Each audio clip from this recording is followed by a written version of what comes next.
Well, hello everyone. It's Patricia Warby from Alchemy Therapies, and it's time for an update. This week, I've got some really important news, which is this channel hit 1,000 subscribers. Finally, I've hit the 1,000 mark. 1,000 is, well, let's put it in perspective. Probably 95% of people who have a YouTube channel never hit that mark. So we're in the top 5% now. I would say. Obviously, looking for more. We're on an upward trajectory here. So thank you so much for subscribing. Those of you who are subscribing, if you're not a subscriber and you want to know more information on all things to do with health healing, in particular in the arena of emotional healing, consciousness, alternate states of being, this is the place to be. I particularly focus on past experience as a predictor of present day symptoms. So I look at trauma, I look at adverse childhood experiences. As I say, I look at emotional healing, but from a very broad perspective. So that includes things like spiritual healing, nutrition, all sorts of ways of changing your neuronal imprint, so neural balancing, and all sorts of other things, which I do book reviews, I do conversations. I was hoping to publish one this week, but my colleague Rainer Vivega is on holiday, and so I'm waiting until he's back. But we've got a fantastic new conversation there on the kind of underlying principles of healing from a mathematical perspective, which is always really interesting for me because I'm also interested in mathematics. I've published a book on it called The Mystery of Number. And I made it as simple as possible for people. So there was no detailed calculus or algebra, or it was just very, very simple to show you how number underlies nature. And so, as you can see, my interests are very, very broad. But if there's something you would like me to cover in the upcoming year, please let me know and we'll take it from there. Now, what I wanted to talk about today was what I'm working on at the moment, which is I've got a book which I'm hoping to publish at the beginning of September now, called Mind Medicine. And I'm on the final chapter, and the final chapter is dealing with the sort of holistic or whole model of wellness. So healing through, coming together, bringing together all the aspects of the mind-body connection. And, a lot of people miss out this unification, this integration in healing. Healing is seen in the modern medical approach as fixing the problem, as ticking a box, largely as reducing symptoms, symptom suppression. And whilst that works, and to tell you the truth, I've needed that recently when I've had an injury myself, and I definitely needed painkillers. But I've also brought in the idea of supporting the body to heal naturally, because just suppressing a symptom doesn't work. It will take away the initial symptom, whatever that is, whether that's pain or mood disorder.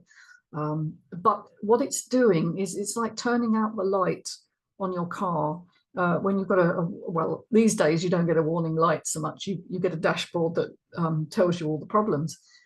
But if you were to disengage the screen and just say, oh, I'm not going to look at that, no, that's off, I fixed the problem, you wouldn't really think that was a good approach. But that's effectively what we do in medicine now. And most drugs which are used to deal with symptoms are working on one chemical pathway. And so what I'm writing about in this book is the idea that there are broader perspectives and using interventions which allow the mind to come in the aspect of healing, because first of all, consciousness, which is self-awareness in my definition, the fact that I think that I have these awarenesses of what's going on for me, that I feel like an individual person, is both an artifact really of our brain, but it's also a linking in to a shared consciousness, which we all have because we're part of a universal structure. And what I was talking about in the last chapter was having direct transformational experiences of connection with something bigger than yourself. So expanding your sense of self beyond your physical body. And believe it or not, those experiences are accessible for everyone. You don't have to take mind expanding drugs, although I'll be talking about psychedelic therapy as well. You can do it through breath work. You can do it through a simple practice of eye movements like EMDR, which, although you stay perfectly present and fully awake, you are actually accessing back brain states. And the back brain, which connects with your frontal cortex, but it's a different part of your brain evolutionarily and also functionally, is largely unconscious.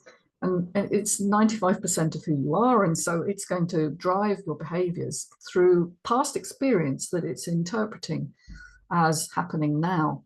And it will therefore script your responses based on what you experienced and what your beliefs are. And so I wanted to look at how people break those patterns and break those habits of being where they are simply repeating the past, which is always a problem, because past experiences were probably from childhood, if not early adulthood, but they would have been experienced in periods of overwhelm and possibly powerlessness or helplessness. And so the suite of responses that the body has are very limited because the body perceives that you are under threat. And so it's shutting down the vast majority of your flexibility, of your creative thinking. And it's just using a script that says, I'm in danger, do this. And so if you've ever had the experience of losing your temper for no reason, or you find yourself shutting down when people criticize you, or you find yourself overwhelmingly impaired when you try and speak up and say things that matter to you, that you simply can't articulate what it is you feel, then likely these are old scripts that are running in the background. So how do we overcome them? So the first thing to understand is that the mind and body are connected, and so you simply can't ignore the aspect of your psychology. The second thing to know is that willpower doesn't really touch this, all right? Just believing that you can, although willpower is really important for many, many things, it's not so good in dealing with these kind of mind-body disconnections. Because, as I've said, the back brain is largely unconscious and willpower is your conscious functioning. And so they're different parts of the brain. In order to get to that, I find metaphor and stories are really powerful, and just expanding a sense of wonder in the world. And so healing through this kind of whole connection with something bigger, with something mystical and magical beyond you. I'm not talking necessarily about religion, but you know, it touches upon the notion of God, universal consciousness, whatever it is you call that. There seems to be a vast array of information in the world in which we are embedded. And I mean the ether, if you like. It used to be called the ether. We now call it the vacuum fluctuation or the void. It's not really empty. There is a vast amount of energy and information embedded in the nothingness, if you like. We used to think it was nothing. We now know that's not true, but empty space. And what we've found is it's only empty because we can't perceive it with our eyes. When we have the right measurements, we can actually find these fluctuations, which have a vast amount of energy and probably brought matter into being in the first place. They are the source of the Big Bang, if you like. So this is physics, which may seem outside the realm of healing, but in fact, biophysics is now showing us that the brain works in a quantum process of kind of tuning in to this quantum vacuum.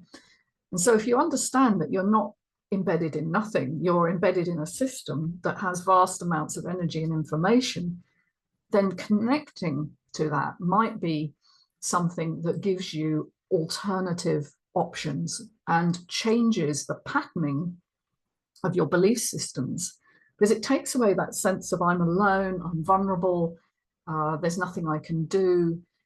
It's what people, I guess, access in states of transcendental meditation. But meditation isn't for everyone, and sometimes can trigger people to feel very vulnerable because it's basically immobilization. And if you've never felt safe in your body, sitting still for hours on end isn't a particularly viable or helpful approach.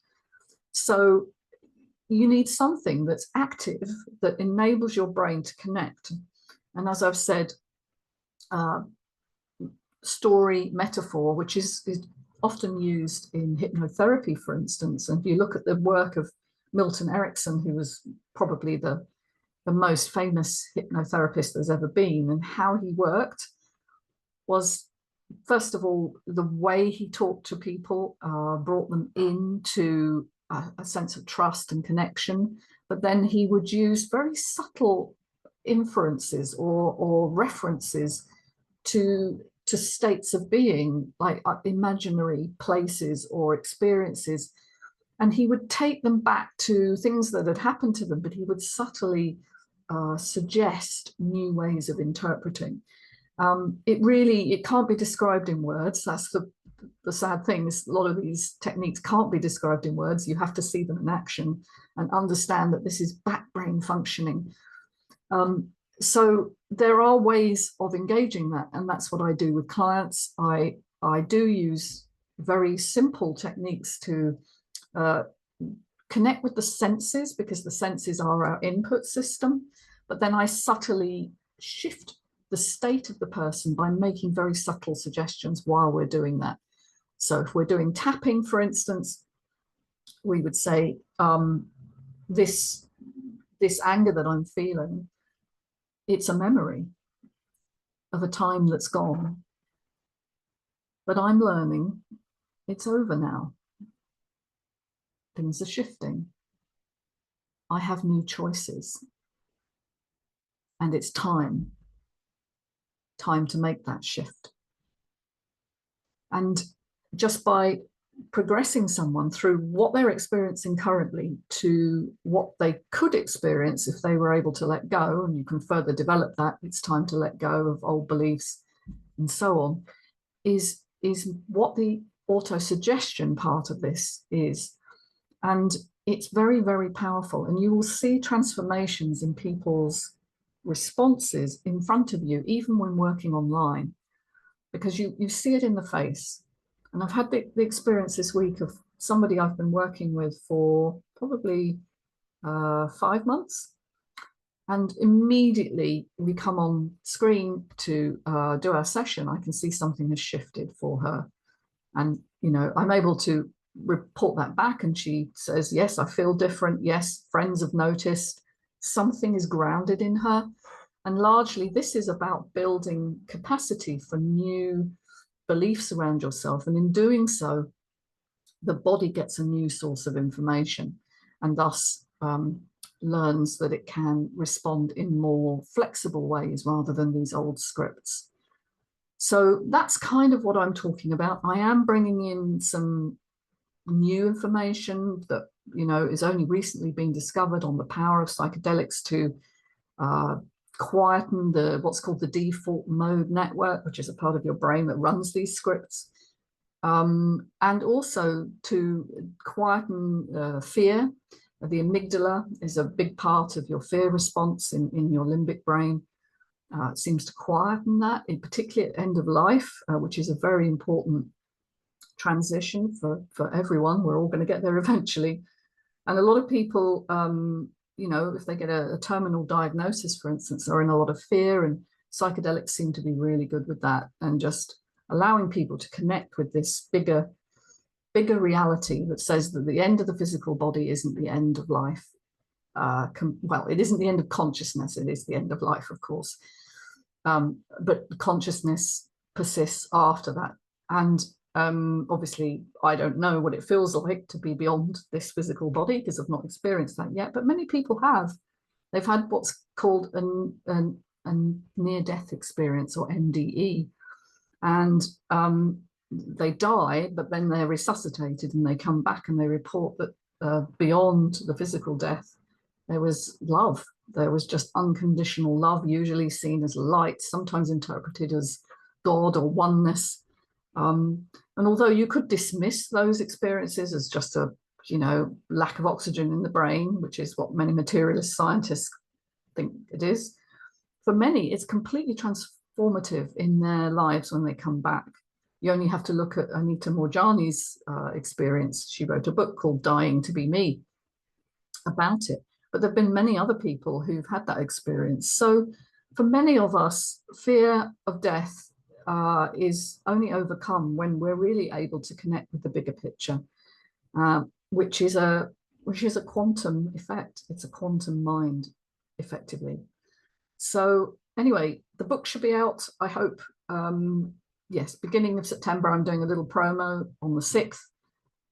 I will obviously update you here on the channel when it's out, and if anyone's interested, I'll give some more little snippets as I finish it. But it's probably my most out there, profound book, because I'm, as I get older, discovering so much about health and healing that I would never have believed when I was younger. I would have sneered at it, in fact.